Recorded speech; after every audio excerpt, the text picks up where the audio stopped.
நண்பர்களை நீங்கள் பார்த்து கொண்டு இருப்பது உங்கள் கௌசிகா ரிவ்யூ. சரி வாங்க வீடியோக்குள்ள போய் என்ன நடக்க போகுது அப்படின்னு சொல்லிட்டு பார்த்தீங்கன்னா இந்த வீடியோ உங்களுக்கு இன்ட்ரெஸ்டிங்காக இருந்தால் மறக்காம கண்டினியூஸாக பாருங்க. அப்படி என்ன நடக்குது அப்படின்னு சொல்லிட்டு பார்த்தீங்கன்னா நண்பா வெண்பா இருக்காங்களா அவங்க இருந்து விஜய் கிட்ட போய் டாடா நான் அப்பவே சொன்னல ராஜேஸ்வரி ரஞ்சிதமோ லாஸ்ட் வரையும் நம்ம கிட்ட உண்மையை சொல்ல அந்த வாட்ச்மேன் வந்தானே தவிர அவங்க ஏன் வந்தேன் அப்படின்ற உண்மையை உங்ககிட்ட சொன்னாங்களா?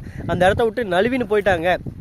கரெக்டாக குறவை எப்படி அப்படியே சும்மா நழுவின்னு போவோம் நம்ம கையிலேருந்து அந்த மாதிரி நழுவின்னு போயிட்டாங்க. அவங்கள சும்மா விடக்கூடாது, அவங்ககிட்ட போய் கேளுங்க டாடா சொல்ல உடனே நம்ம விஜய் ஒரு பக்கம் யோசிக்கிறாங்க. திரும்பவும் அக்கா அப்படின்னு சொல்லிட்டு கூப்பிட உடனே கூடா தவால கூவே அப்படின்னு சொல்லிட்டு கூப்பிட்றாங்க. உடனே அவங்களும் வந்துடுறாங்க. வந்து என்னடா உனக்கு பிரச்சனை என்னடா சொல்லணும் அப்படின்னு சொல்லிட்டு கேட்க உடனே எதுக்கு நீங்கள் போனீங்க அப்படின்னு சொல்லி உன்னை தேடினு தானே வந்தேன். சரி நீங்கள் என்ன தேடினு வந்தீங்க, அந்த டைமுக்கு ஏன் சிசிடிவி ஃபுட்டேஜ் எல்லாம் காணும், நீங்கள் எதுக்கு அந்த டைமுக்கு என்ன தேடின ஆஃபீஸ்க்கு வரணும் அதுதான் சொல்லிட்டாங்கல்ல எங்கள் வீட்லேயே உங்கள்கிட்ட ஆல்ரெடி நீங்களே சொன்னீங்க இவங்க சொல்லிட்டாங்கன்னு சொல்லிட்டு அப்படி சொல்லி நீங்கள் எதுக்கு ஆஃபீஸ் வந்தீங்க அது உண்மையாக போய் ஏன் தெரிஞ்சுக்க. அப்போ அங்கே வந்து நீங்கள் ஃபோட்டோ எடுத்து நீங்களே ஏன் இதெல்லாம் பண்ணிக்கூடாது, இது எல்லாமே உங்களோட ட்ராமாவும் இருக்குன்னு எனக்கு தெரியும் நல்லாவே. எல்லாமே நீங்கள் தான் இதை பண்ணதை, இதை சித்தரிச்சதும் நீங்கள் தான், இதை தயாரிப்பாளரும் நீ தான், ஒளிப்பறிப்பாளரும் நீ தான் அப்படின்னு சொல்லிட்டு சொல்கிறாங்க. உடனே நம்ம ராஜேஸ்வரி தான் டேய் இந்த அக்கா கிட்டே பக்கச்சேரியா அந்த அக்காவை என்றைக்குமே தப்பாக இட போடாரா, அந்த அக்கா என்றைக்குமே நல்லதுக்கு மட்டும் தான் பண்ணுவேன், நல்லது மட்டும்தான் பண்ணுவேன் அப்படின்னு சொல்லிட்டு சொல்ல நீங்கள் ஒரு நல்லதுக்கும் பண்ண தேவையில்ல, உங்கள் பொழப்பா நீங்கள் பார்த்தா போதும், என்ன நிம்மதியாக வாழ விடுங்க.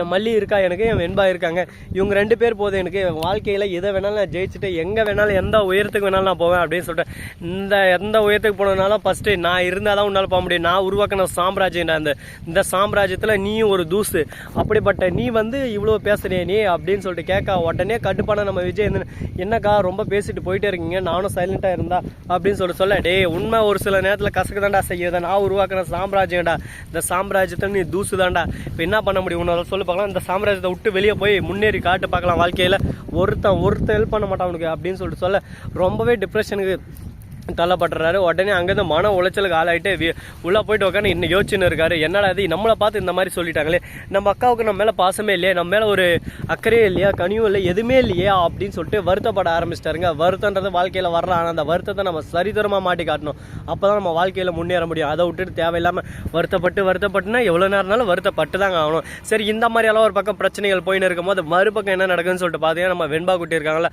அவங்க இருந்து இதுக்கு மேலே இந்த வீட்டில் நம்ம இருக்கவே தேவையில்ல, இந்த வீட்டை விட்டு போகலாம் அப்படின்னு சொல்லிட்டு சொல்ல உடனே இருமா பொறுத்தார் பூமி ஆழ்வார், அவசரப்பட்டு குடும்பன்றது ஒரு கோவில் மாதிரி, அந்த கோவிலை விட்டு நம்ம டக்குன்னு போயிடணும்னு சொல்லிட்டு முடிவு எடுக்கக்கூடாது, அதுக்குன்னு ஒரு நேரம் காலம் எல்லாமே வரும், நீ சைலண்டாக இரு அப்படின்னு சொல்லிட்டு பெரியவங்களுக்குள்ளே பேசினுக்கும் போது சின்ன பிள்ளை உனக்கு என்ன பேச்சு, போய் படிக்கிற வேலை மட்டும் செய் அப்படின்னு சொல்ல மறுபக்கம் மல்லி வந்து உங்களை இந்த நிலைமையில பார்க்கறதுக்கு எனக்கு கஷ்டமாக இருக்குது, இந்த நிலைமைக்கு நான் ஆழ்ந்த காரணமே நீன்னு சொல்லிட்டு எல்லாரும் சொல்கிறாங்க, ஆனால் இது காரணம் நீ இல்லை, அது ஃபஸ்ட்டு புரிஞ்சுக்கோ அப்படின்னு சொல்லிட்டு நம்ம விஜய் ஆறுதல் சொல்கிறாரு. எங்கள் அக்கா தானே அவங்களோட திமுரு அகங்காரம், அதுக்கேற்ற மாதிரி நீ வந்து அவங்களுக்கு ஆப்போசிட்டில் இருக்க, உண்மையை தட்டி கேட்குறதும் அவங்கள சும்மாவே நீ வம்புலுக்கிறதும் அவங்களுக்கு பிடிக்கல, மற்றபடி எல்லாமே நீ பர்ஃபெக்டாக பண்ணுற, நீ தான் பர்ஃபெக்டான எனக்கான வைஃப் அப்படின்னு சொல்லிட்டு சொல்கிறாங்க.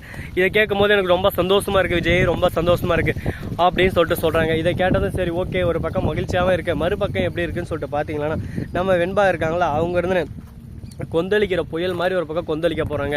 ஏன் எதுக்காக அப்படின்னு சொல்லிட்டு பார்த்தீங்கன்னா அவங்களும் எவ்வளோ தாங்க பார்ப்பாங்க சொல்லுங்க பார்க்கலாம். போயிட்டு ராஜேஸ்வரி கிட்டே ஏன் இந்த மாதிரி பண்ணுறீங்க, எங்கள் அம்மாவை எப்போ பார்த்தாலும் சீண்டினே இருக்கீங்க, உங்கள் அம்மாவை சீண்டெல்லாம் உங்களுக்கு தூக்கமே வராதா, இந்த மாதிரியெல்லாம் இனிமேல் பண்ணாதீங்க அப்படின்னு சொல்லிட்டு சொல்ல உடனே அவங்க இருந்துன்னு ஒரு பக்கம் ஏன் எதுக்கு என்ன லொட்டு லொசுக்கு அப்படின்ற மாதிரி பேச ஆரம்பிச்சிட்டாங்க. இது இப்படியே இந்த பிரச்சனை போகுமா போகாதா, அந்த பிரச்சனை முடிவுக்கு வருமா வராதா அப்படின்ற விதத்தில் யோசிச்சு பார்த்தா பல கஷ்டங்கள் பல நஷ்டங்கள் எல்லாமே உண்டுங்க. எல்லாத்தையும் ஒரு பக்கம் நம்ம பார்த்துக்கு தான் அவனு வாழ்க்கைன்னா 1000 கஷ்டம் வரும் 1000 நஷ்டம் வரும். அதுக்குன்னு வாழ்க்கையில் ஐயோ இவ்வளோ கஷ்டம் வருதுடா எனக்கு பயமாக இருக்குடா அப்படின்னு சொல்லிட்டு பாதியில் விட்டு போகிறதுக்கு விஜய் ஒன்றும் கோலம் இல்லை, மல்லி ஒன்றும் டுபா கூறும் இல்லை. அதனால் இந்த சீரியலை பொறுத்த வரைக்கும் இவங்க 2 பேரும் முயற்சி பண்ணி இந்த வீட்டில் இருக்கிற எல்லோரும் திருத்துவாங்க, கட்சியில் அந்த சீரியலை அழகாக முடிப்பாங்க. இதுதான் இப்போதைக்கு ஸ்டோரி ஆஃப் த மெயினாக இருக்குது. பார்ப்போம் இன்னும் என்ன நல்லா வரப்போகுது என்ன நல்லா நடக்க போகுதுன்னு. இதுக்கப்புறம் இந்த வீடியோ உங்களுக்கு பிடிச்சிருந்தா லைக் பண்ணுங்கள், கமெண்ட் பண்ணுங்கள், ஷேர் பண்ணுங்கள், டிண்டிங் பெல்லை தட்டி விட்டு போங்க. அப்போ தான் நாம் போகிற அடுத்தடுத்த வீடியோ உங்களுக்கு உடனுக்குடன் வரும். மிக்க நன்றி, தேங்க்ஸ் ஃபார் வாட்சிங், டாடா, சியோ, நன்றி, வணக்கம், வந்தனம், வருக, தருக, டாடா.